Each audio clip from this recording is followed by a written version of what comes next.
Hello and welcome to SanDemy. This series explains housing law, standards, and the Renters' Rights Act in clear, accessible language, without getting lost in legal jargon or headlines. We're not here to give legal advice or take sides. Instead, we focus on how the housing system actually works in practice for tenants, landlords, letting agents, and local authorities. In this episode, we're looking at how rent increases work under the Renters' Rights Act and how they can be challenged. And it is a massive topic. Yeah. Honestly, looking at the forums and listening to people talk about the upcoming changes in May, this is the one that seems to be generating the most anxiety. There's this a pervasive idea out there that the new act is basically a backdoor rent freeze. It's the elephant in the room, isn't it? Yeah. So let's address that head on before we get into the paperwork. When you dig into the actual legislation, and importantly, the guidance notes surrounding it, does the act freeze rents? No, absolutely not. So the market is still the market. The market remains the market. If the going rate for a two-bed flat in Manchester or a terrace in Leeds rises by 10%, a landlord can still legally reflect that in the rent. We aren't seeing a Berlin-style hard cap or a government-mandated freeze. But, and this is a very big but, the mechanism for getting that increase is changing completely. So it sounds like it's shifting from if they can increase it to how they increase it. Exactly. We're moving from what I'd call the Wild West of negotiation, where you could have 6-month reviews, informal chats over WhatsApp, or sliding scales in contracts, to a strictly regulated, highly formalized business transaction. The government's goal here is structure. They want to balance the landlord's right to a fair commercial return against the tenant's need for stability and predictability. And transparency too, right? Because under the old system, or rather the current system for many people until May rolls around, the when of a rent increase could be incredibly unpredictable. You might sign a contract that says the rent goes up every 6 months or whenever the landlord feels the market has moved. Right. And that brings us to the first pillar of this new system, the annual limit. Under the Renters' Rights Act, because all tenancies become periodic, meaning they are rolling monthly contracts rather than fixed terms, the law steps in to impose a strict frequency cap. Rent can only be increased once in any 12-month period. That's the golden rule. That is the golden rule, and it overrides everything else. It doesn't matter what your personal arrangement has been in the past. Statutory law steps in and says once a year. I want to push on that because this is where I think people get confused about their rights. What if I, as a tenant, and you, as a landlord, sign a contract today that says, we agree to a rent review every 6 months. We both sign it. We shake hands. We're both happy with it. Is that valid? It's not worth the paper it's written on. Really? The legislation is statutory, meaning it trumps private contract law. You simply cannot contract out of this protection. Even if the tenant wants to agree to a 6-month review for some reason, the law says, no, once every 12-month period, full stop. That offers a massive amount of certainty. But let's look at the start of a tenancy. We've all heard those horror stories, the bait and switch. You move in, you unpack, you get your broadband set up, and 3 months later the landlord says, actually, the market is crazy. I need another 200 pounds a month. Which is a nightmare scenario because you're already committed. You've paid for the movers, you're settled. The Act specifically targets this. Now, it's important to be precise here. There isn't a specific first-year ban written as a separate rule. Rather, it flows from that 12-month restriction we just mentioned. How does that work in practice? The rule is that the first lawful increase cannot take effect until 12 months after the tenancy began. So if your tenancy starts on the 1st of June, the landlord cannot implement a rent rise until the 1st of June the following year. So the price on the listing, the price you agree to on day one, is effectively locked in for that first year. Correct. It prevents that predatory practice of luring tenants in with a cheap teaser rate and then hiking it once they are captive. It guarantees you 12 months of financial stability from the moment you get the keys. That is a significant consumer protection shift. Now, just a quick geographical check: housing law is becoming very fragmented in the UK. Crucial point. Everything we are discussing today, Form 4A, the tribunal, the 12-month rule, applies strictly to the private rented sector in England. Scotland has its own rent cap system, Wales has different notice periods, and Northern Ireland is different again. This is an England-only discussion. Got it. England only. Okay, so we've established the once a year, not within the first 12 months. Now let's talk about the how. I want to go back to those contracts. A lot of landlords rely on what we call automatic escalator clauses. You know the ones. Rent will increase by 5% every January, or rent increases in line with RPI inflation. The autopilot clauses. Exactly. Yeah. Do those survive? No, they essentially fall away. As of the implementation date, which is set for the 1st of May 2026, those clauses can no longer be used. Why is that? Is it because they are unfair? It's more mechanical than that. Because all tenancies convert to periodic tenancies, the fixed-term mechanisms that supported those clauses disappear. A landlord cannot put the tenancy on autopilot anymore. If they want to increase the rent, they must use the statutory notice procedure. So a landlord can't just sit back and let the contract do the work anymore. No, and this is a massive operational shift for landlords who treat property as purely passive income. You can't just write a clause 3 years ago and forget about it. To increase the rent, you must actively trigger the process. If you do nothing, the rent stays the same forever. That requires active management. So if the contract clause is gone, what is the only legal way to raise the rent? It's known as the Section 13 process. And while it sounds bureaucratic, it's actually designed to force a conversation or at least a formal notification. Walk us through it. Well, step 1 isn't legal, it's just human. The guidance strongly suggests talk to your tenant. Aye, inflation is up. I need to look at the rent. Exactly. I'm thinking of proposing £1,100. What? Most disputes are solved here. But let's assume you want to make it official, which you must do to make it legally binding. You move to step 2, the paperwork. You must use a specific government form called Form 4A. Note the A. Yes, Form 4 is the old version. Form 4A is the new version specifically for this act. If a landlord uses the old Form 4 after the transition date, the notice is invalid. Okay, I want to play out a scenario here, because this is where I think 90% of people will trip up. I call it the text message trap. Go on. Let's say my landlord sends me a WhatsApp.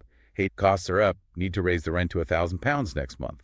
And I, being a reasonable tenant who hates conflict, reply, sure, sounds fair. You've agreed. It's in writing. I've agreed. I've confirmed it. Yeah. Is that a valid rent increase? No, it is absolutely not valid. Even though I said yes?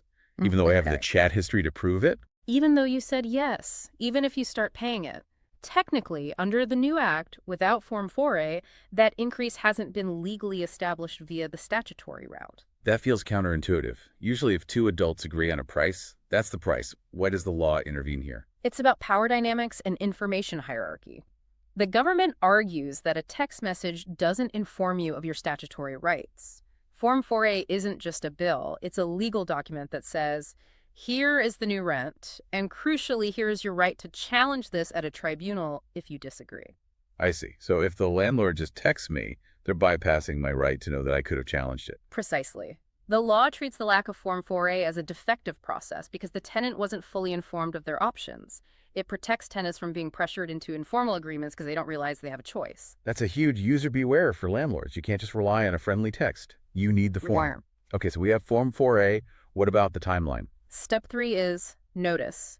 You must serve this form at least 2 months before the new rent kicks in.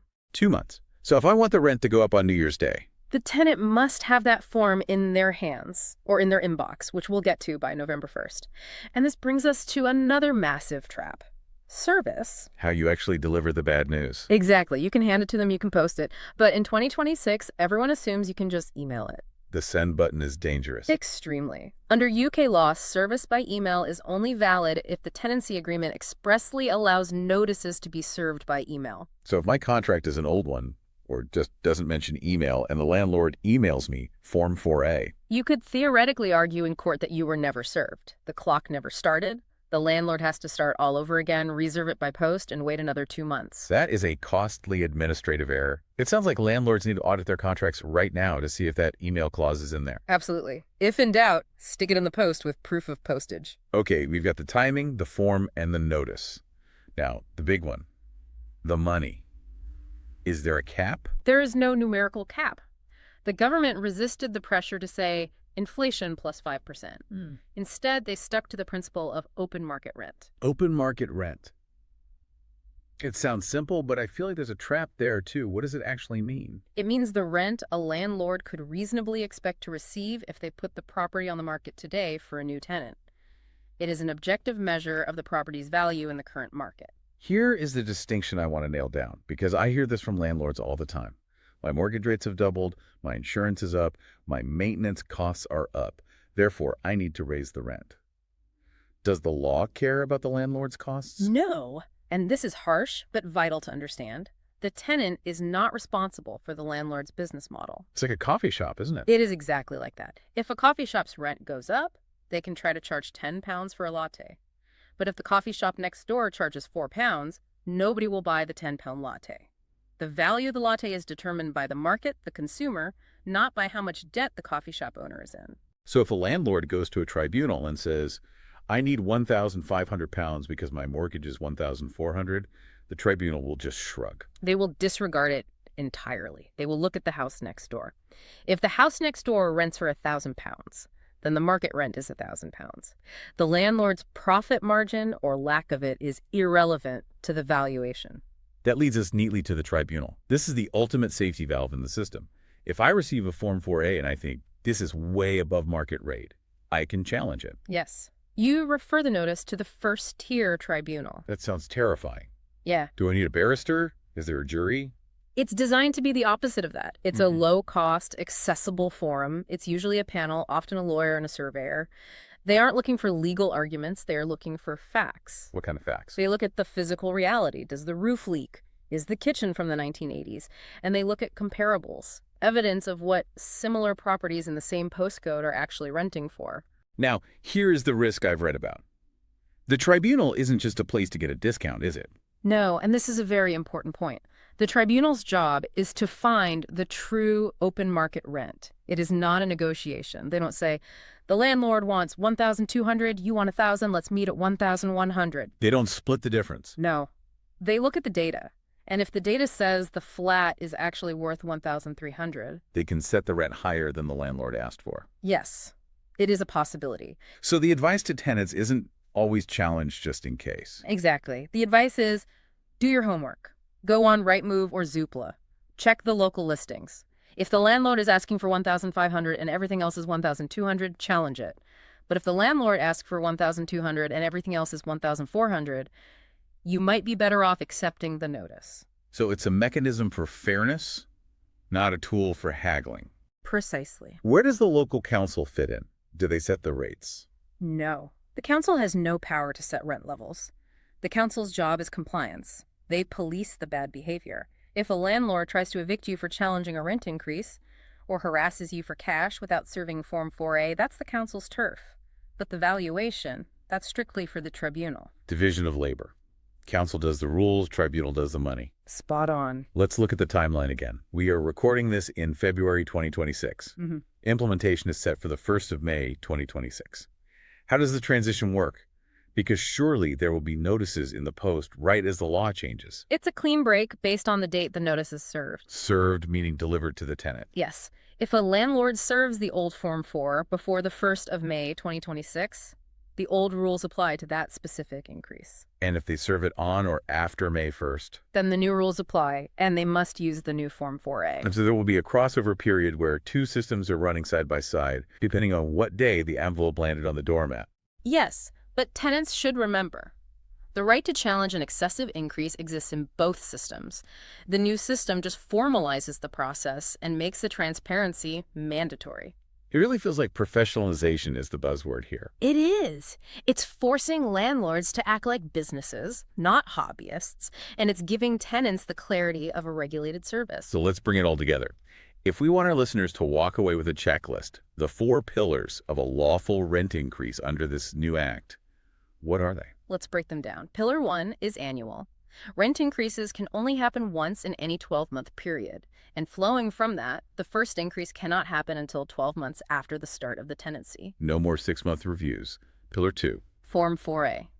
The specific government-prescribed form must be used. No texts, no informal letters, no emails unless explicitly agreed. The paper trail must be perfect. And Pillar 3 is the notice itself. 2 months. You must give the tenant at least 2 months warning before the price changes. Finally, Pillar 4.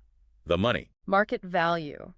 The rent must reflect the open market value of the property, irrespective of the landlord's personal costs or mortgage rates. If you miss any one of those pillars, the increase is invalid. The tenant acts within their rights to not pay the increase, and the landlord has to start the process from scratch. For landlords, the risk is process failure.